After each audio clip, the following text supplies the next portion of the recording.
కాదు. అసలు నందీశ్వరుని యొక్క అనుమతి లేకుండా శివాలయంలో శివదర్శనం చేశారనుకోండి, దాన్ని శంకరుడు అంగీకరించాడు.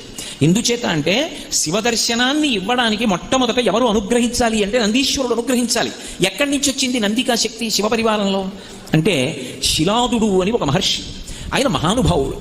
ఆయనకి ఒకప్పుడు ఒక విచిత్రమైనటువంటి కోరిక కలిగింది, నాకు ఒక కుమారుడు కలగాలి, కానీ అందరు పిల్లలు పుట్టినట్టే భార్య యొక్క సహాయము వలన నా తేజస్సు నా భార్య యొక్క శోణితము కలిసి నా భార్య యందు పిండముగా రూపుదిద్దుకొని ఏదో కొన్ని నెలలు ఆమె గర్భము ధరించిన తరువాత బయటికి వచ్చేటటువంటి శిశువు కాదు, అయోనిజుడు కావాలి. స్త్రీ గర్భము నుండి బయటికి రానివాడయ్యి ఉండాలి, అయోనిజుడు కావాలి. 2, ఆ పిల్లవాడికి మరణం ఉండకూడదు, ఇక పిల్లవాడు శరీరం అన్నది విడిచిపెట్టకూడదు. 3, వాడు పరమశివుడితో సమానమైనటువంటి స్థాయిని పొంది ఉండాలి అనుగ్రహంలో. వాడు ఆజ్ఞాపించడంలో కానీ అనుగ్రహించడంలో కానీ రూపంలో కానీ ముమ్మూర్తుల శంకరుడు ఎలా ఉంటాడో అలా ఉండాలి.